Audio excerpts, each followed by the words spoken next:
Sandalwood ನಟಿ ಹರ್ಷಿಕಾ ಪೂಣಚ್ಚ ಹಾಗೂ ಭುವನ್ ಪೊನ್ನಣ್ಣ ಮನೆಯಲ್ಲಿ ಸಂಭ್ರಮ ಮನೆ ಮಾಡಿದೆ. ಇತ್ತೀಚೆಗಷ್ಟೇ ನಟಿ ಹರ್ಷಿಕಾ ಪೂಣಚ್ಚ ದಂಪತಿ ತಮ್ಮ ಚೊಚ್ಚಲ ಮಗುವನ್ನ ನಿವಾಸಕ್ಕೆ ಅದ್ಧೂರಿಯಾಗಿ ಬರಮಾಡಿಕೊಂಡಿದ್ರು. ಇದೀಗ ನಟಿ ಹರ್ಷಿಕಾ ಪೂಣಚ್ಚ ದಂಪತಿ ತಮ್ಮ ಮಗಳಿಗೆ ಮುದ್ದಾಗಿ ಹೆಸರನ್ನ ಇಟ್ಟಿದ್ದಾರೆ. ಹೌದು, ನಟಿ ಹರ್ಷಿಕಾ ಪೂಣಚ್ಚ ಹಾಗೂ ಭುವನ್ ಪೊನ್ನಣ್ಣ ತಮ್ಮ ಮಗಳಿಗೆ ತ್ರಿದೇವಿ ಪೊನ್ನಕ್ಕ ಎಂದು ಹೆಸರನ್ನ ಇಟ್ಟಿದ್ದು, ತಮ್ಮ ಇನ್ಸ್ಟಾಗ್ರಾಂ ಖಾತೆಯಲ್ಲಿ ಮಗಳ ಹೆಸರನ್ನ ರಿವೀಲ್ ಮಾಡಿದ್ದಾರೆ. ಆ ಫೋಟೋದಲ್ಲಿ ಕೊಡವ ಸಂಪ್ರದಾಯದಂತೆ ಬಟ್ಟೆಯನ್ನ ತೊಟ್ಟು ಮೂವರು ಫೋಟೋಗೆ ಪೋಸ್ ಕೊಟ್ಟಿದ್ದಾರೆ. ಅಲ್ಲದೆ ಇಂದು ವಿರಾಜಪೇಟೆಯಲ್ಲಿ ಮಗಳ ನಾಮಕರಣ ಕಾರ್ಯಕ್ರಮ ಹಮ್ಮಿಕೊಂಡಿದ್ದಾರೆ. ಇನ್ನು ಭುವನ್ ಪೊನ್ನಣ್ಣ ಮಗಳ ಹೆಸರಿನ ಅರ್ಥವನ್ನ ತಮ್ಮ ಇನ್ಸ್ಟಾಗ್ರಾಂ ಖಾತೆಯಲ್ಲಿ ತಿಳಿಸಿದ್ದು, ಇಂದು ನನ್ನ ಮಗಳಿಗೆ ವಿಶೇಷ ದಿನವಾಗಿದೆ. ಅವಳಿಗೆ ನಿಮ್ಮೆಲ್ಲರ ಶುಭಾಶಯಗಳು ಮತ್ತು ಆಶೀರ್ವಾದಗಳು ಬೇಕು.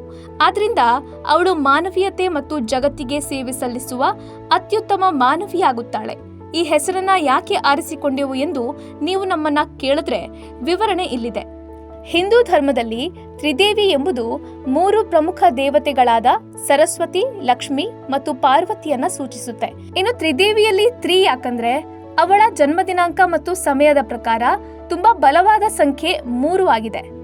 ದೇವಿ ಯಾಕಂದ್ರೆ ಅವಳು ನವರಾತ್ರಿಯ ಮೊದಲ ದಿನದಂದು ಜನಿಸಿದ್ಲು ಮತ್ತು ಮೂಕಾಂಬಿಕಾ ದೇವಿಯಿಂದ ನಮಗೆ ಉಡುಗೊರೆಯಾಗಿ ಬಂದ್ಲು. ಪೊನ್ನಕ್ಕ ಅಂದ್ರೆ ಇದು ಅವಳ ಪೋಷಕರಿಬ್ಬರ ಹೆಸರುಗಳ ಸಂಯೋಜನೆಯಾಗಿದೆ. ಪೊನ್ನಣ್ಣ ಹರ್ಷಿಕಾ = ಪೊನ್ನಕ್ಕ. ನೀವು ಎಲ್ಲಿದ್ರೂ ನಮ್ಮ ಪುಟ್ಟ ಮಗುವನ್ನ ಆಶೀರ್ವದಿಸಿ ಎಂದು ತಮ್ಮ ಇನ್ಸ್ಟಾಗ್ರಾಂನಲ್ಲಿ ಬರೆದುಕೊಂಡಿದ್ದಾರೆ.